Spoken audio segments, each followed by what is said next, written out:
من در طربخانه میلینیوم برآمد داشتم.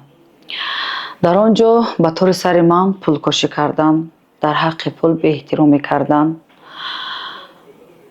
به حد از کرده های خود پشیمان هستیم. کوشش میکنیم که در آینده دیگر همین کارها تکرار نشود.